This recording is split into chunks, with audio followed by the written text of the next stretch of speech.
بسم اللہ الرحمن الرحیم وصلی اللہ علی النبی الکریم وعلی آلہ وصحابتہ اجمعین وبعد۔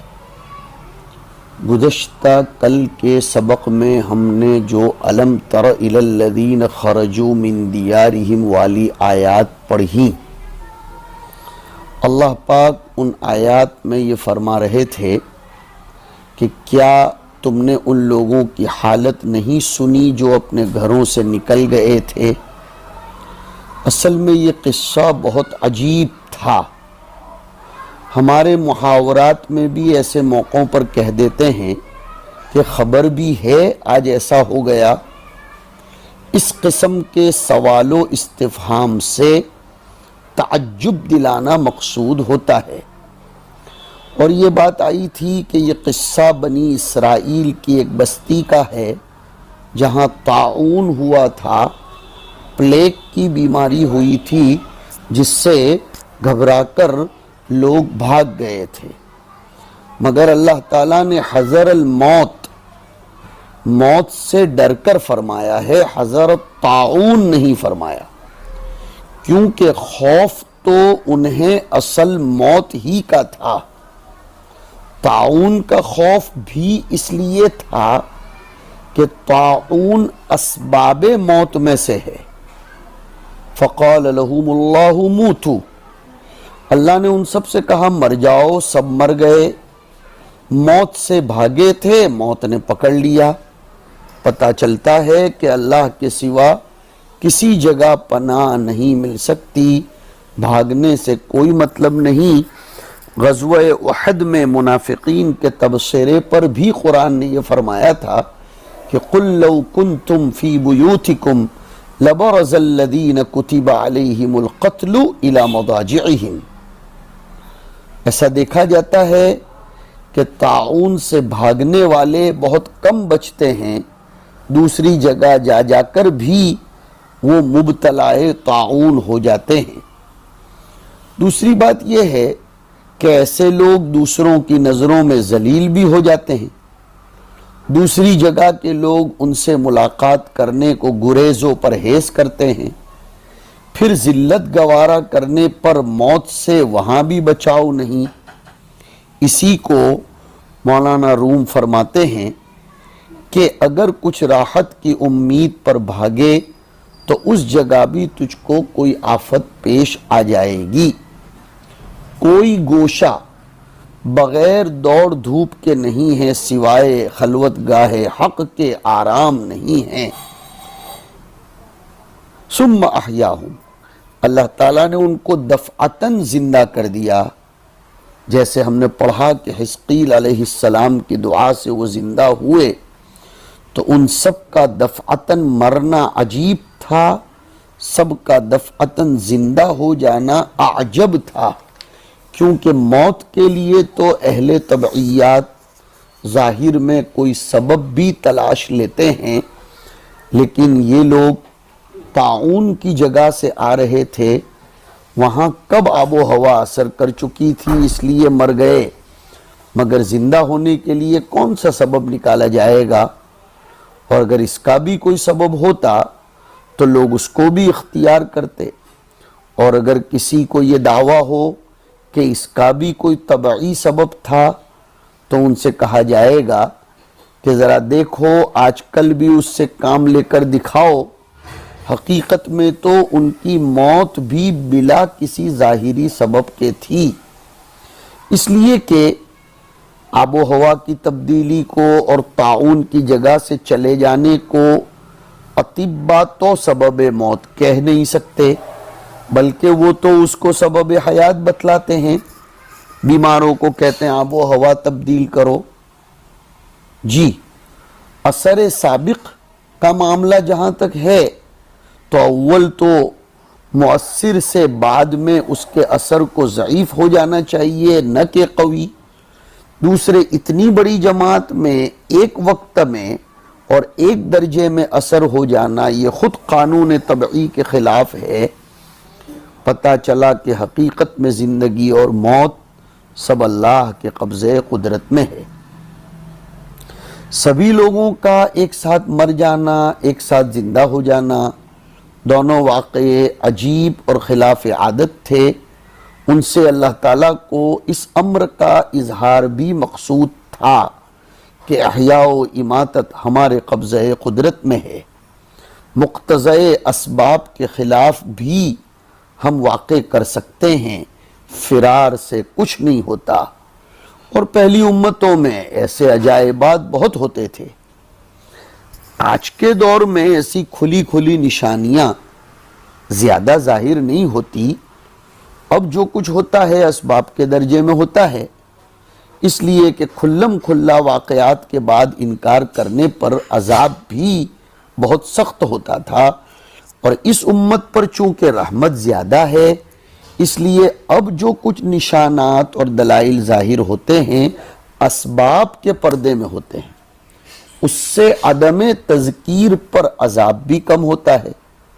حضور صلی اللہ علیہ وسلم کی برکت سے اس امت کے کافروں پر رحمت ہے کہ پہلی امتوں کے کفار کی طرح اس امت پر سخت عذاب نہیں آتا۔ اس لیے اللہ بعد میں فرماتے ہیں کہ ان اللہ لذو فضل علی الناس ولکن اکثر الناس لا یشکرون۔ اکثر مفسرین نے الناس کو عام لیا ہے اور یہ بتلایا کہ اللہ تعالیٰ لوگوں پر بہت فضل کرتے ہیں کہ ایسے ایسے عجائبات و واقعات سے ان کو ہدایت فرماتے ہیں۔ یا مطلب یہ ہے کہ قہر کے بعد لطف اور مہر بھی بے انتہا ہوتا ہے، تو فضل سے مراد یہ لطف شامل ہو جائے گا۔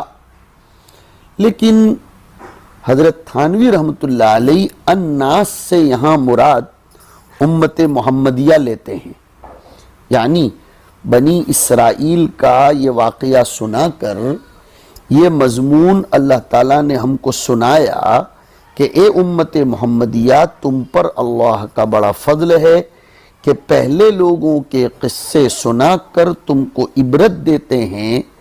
یہ نہیں کیا کہ تم کو معذور کر کے دوسروں کو عبرت دیں، تم کو مبتلا کر کے دوسروں کو عبرت دیں، ایسا نہیں کیا۔ پہلوں کے قصے سنا کر تم کو عبرت دی جا رہی ہے، تو یہ تو فضل ہوا، اور یہ فضل امت محمدیہ پر ہوا۔ طاعون جو ان میں پھیلا تھا، حدیث شریف میں آتا ہے الطاعون من اعدائکم الجن، طاعون تمہارے دشمن جنوں کی ایذا اور طعن سے ہے۔ قتال میں مدافعت بالمثل ہے اور اس کی اجازت بھی ہے، بلکہ امر ہے، اور یہاں اس مدافعت کی کوئی صورت نہیں، اس لیے کہ وخز اور واخذ کا ہم کو ادراک ہی نہیں ہوتا۔ مدافعت بالعلاج کی اجازت ہے طاعون میں کہ دوا دارو کرو، طبی تدابیر کا استعمال کرو، یہ تو مشابہت حقیقت میں ہے۔ دوسری مشابہت طاعون کو قتال سے اس طرح ہے کہ فرع ہے وہ پہلی مشابہت کی، وہ مشابہت حکمیہ ہے، اس طرح کہ جس طرح فرار من الزحف یعنی میدان جنگ سے بھاگنا حرام، اسی طرح طاعون سے بھاگنا بھی حرام ہے۔ حدیث شریف فرار من الطاعون کو فرار من الزحف اس طرح سمجھو، طاعون سے بھاگنا بھی حرام۔ حدیث شریف میں فرار من الطاعون کو فرار من الزحف کے مثل قرار دیا گیا ہے، اور یہ فعل قبیح ہے۔ طاعون سے بھاگنا عقلاً بھی قبیح ہے، برا ہے، کیونکہ طاعون سے بھاگنا کسی درجہ مفید تو ہے نہیں۔ دیکھا جاتا ہے بھاگنے والوں کی موت بھی طاعون ہی میں ہوتی ہے۔ اس کے علاوہ جیسے میں نے ذکر کیا ذلت بھی ہے، جہاں جاتے ہیں وہاں کے باشندے ان سے وحشت و نفرت کرتے ہیں، دور رہو ان سے ایسا کہتے ہیں، طاعون کی جگہ سے آئے ہیں، ان کو کورنٹائن کر دو، ان سے ہاتھ ملاؤ۔ اور اگر مان لو کہ بھاگنا مفید بھی ہو، لیکن جان تو اللہ کی ہے، جہاں جس طرح حکم ہو ہم کو اس کی تعمیل ضروری ہے۔ کہیں اللہ نے احتیاط کی اجازت دی ہے اور یہاں بھی یہی حکم ہے کہ ایسے طریقے سے احتیاط کرو۔ جی ہاں، دونوں چیزیں کہی ہیں، جہاں ہو وہاں رہو، اور جہاں پھیل گیا ہے وہاں تم خود سے باہر سے مت جاؤ۔ حضرت عمر رضی اللہ تعالیٰ عنہ نے طاعون کی وجہ سے ان کو انتقال کا حکم دیا، ممکن ہے کسی دوسری وجہ سے حکم دیا ہو، کیونکہ لشکر تو ہوتا ہی ہے تبدل و تفرج کے لیے، اس لیے اس سے استدلال نہیں ہو سکتا، یہ بات بھی یاد رکھی جائے۔ پھر من ذا الذی یقرض اللہ قرضا حسنا والی آیات آئی، جس میں اللہ فرماتے ہیں کون شخص ہے جو اللہ کو قرض حسن دے۔ یہاں قرض حسن سے وہ معنی مراد نہ لو جو عوام میں مشہور ہے۔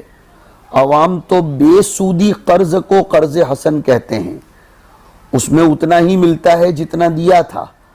یہاں قرض حسن سے مراد یہ ہے کہ خلوص محبت کے ساتھ طوعاً و رغبتاً دے، پھر اس کا معاوضہ مساوی نہیں ملے گا بلکہ فَيُضَاعِفَهُ لَهُ أَضْعَافًا كَثِيرًا، زیادہ ملے گا۔ آگے آ رہا ہے مخلوق کے ساتھ معاملہ کرنے میں تو قرض حسن قرض بلا زیادت ہے، لیکن خالق کے ساتھ معاملہ کرنے میں قرض حسن قرض مع زیادت ہے۔ طلباء کو سننا چاہیے کہ کچھ لوگوں کو اس آیت کے ما قبل سے ربط میں اشکال ہوتا ہے۔ ما قبل سے اس کا کیا ربط ہے؟ مشہور یہ ہے کہ اس آیت کے ربط میں لوگوں کو اشکال ہوا ہے، لیکن جواب یہ ہے اوپر بدل نفس کا ذکر تھا، یہاں بدل مال کا ذکر ہے، اور قتال میں دونوں کی ضرورت ہوتی ہے۔ اسی طرح قتال کی تیاری میں اصلاح کی ضرورت پڑتی ہے، نفس کی بھی، اور اصلاح نفس میں بذل مال کو بھی بڑا دخل ہے، بلکہ بعض لوگ نفس کے بذل کے لیے تیار ہوتے ہیں لیکن بذل مال ان پر بڑا گراں اور دشوار ہوتا ہے۔ ایک شخص کا قول ہے کہ اگر جان مانگو تو دے دیں گے، مال مانگو تو اس میں ہمیں کلام ہے۔ جی ہاں، اس لیے بھی من ذا الذی یقرض اللہ قرضا حسنا آیا، نسخہ مکمل بتلا دیا۔ اور ویسے بھی حضور نے فرمایا ہے کہ حب الدنیا و کراہیت الموت، تو کراہیت الموت کا ازالہ وہ طاعون زدہ قوم کا واقعہ سنا کر کیا گیا، اور حب الدنیا کا ازالہ من ذا الذی یقرض اللہ قرضا حسنا کی تشکیل کر کے کیا گیا۔ بدل نفس اور بدل مال یہ دونوں پر ابھارا گیا ہے۔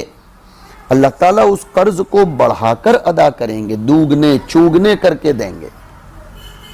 دوسری آیتوں سے میں نے ثابت کیا گزشتہ کل 700 تک بڑھائیں گے، مگر اس آیت میں شان نزول کے قرینے سے اضعافاً کثیرہ 700 سے بھی زیادہ مراد ہے۔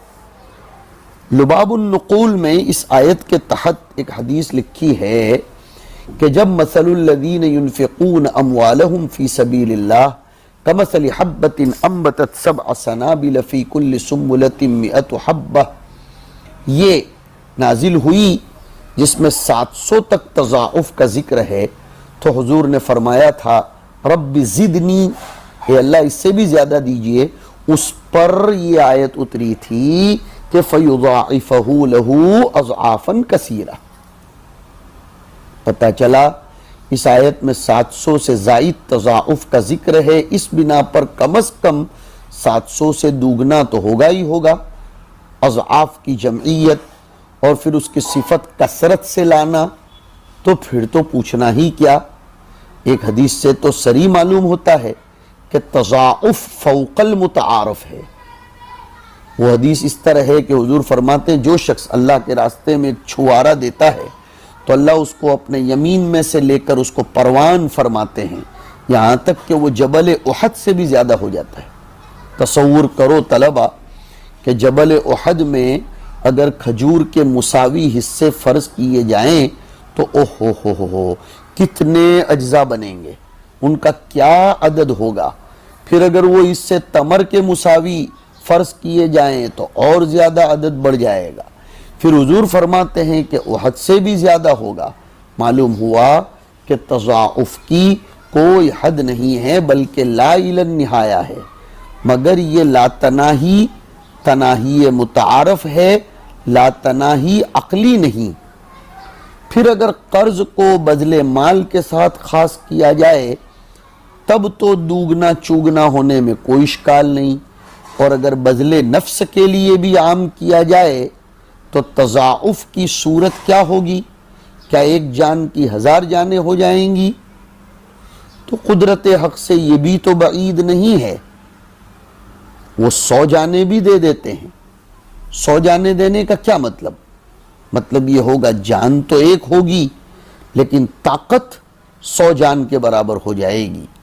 اور صوفیہ تو کہتے ہیں اگر حقیقتاً ایک جان 100 جان ہو جائیں تو یہ بھی بعید نہیں، کیونکہ وہ دنیا میں اس کا مشاہدہ کرتے ہیں، پھر آخرت میں اس کا وقوع مستبعد کیوں ہے؟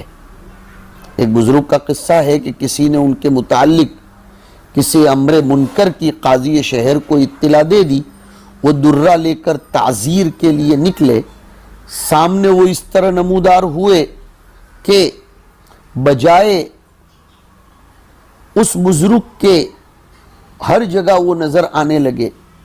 ان میں سے ایک کو پکڑ لو جو تمہارا ملزم ہے، اب وہ تو 100 نکلے۔ کرامتاً اللہ تعالیٰ ایسے لوگوں کو 100 جانیں دے دیتے ہیں۔ ہاں، کرامتاً ایسے لوگوں کو اللہ تعالیٰ 100 جانیں دے دیتے ہیں۔ اس لیے اگر فیضاعفہ اضعافاً کثیرتاً کو جان پر ڈالا جائے کہ اللہ جان بڑھا دیتے ہیں تو بھی اس میں کوئی استبعاد نہیں ہے۔ عجیب و غریب اللہ تعالیٰ کے کلام میں راز ہائے سربستہ اور نکات ہیں۔ بہرحال ان آیات کا پیغام یہ ہے کہ بدلے نفس بھی کرو اور بدلے مال بھی کرو۔ بدلے مال سے بھی اللہ فیضاعفہ اضعافاً کثیرہ کرتا ہے، اور بدلے نفس سے بھی فیضاعفہ اضعافاً کثیرہ کرتا ہے۔ طاقت زبردست آ جاتی ہے، پھر فیطعمنی ربی ویسقینی ویسقینی ہو جاتا ہے۔ انسان آدھے کپ چائے پر زندگی گزار لیتا ہے اور پھر ولایت کے اعلیٰ درجے پر پہنچتا ہے۔ اللہ تعالی ہمیں ان سب مجاہدات کی توفیق ارزانی فرمائے۔ وصلی اللہ علی النبی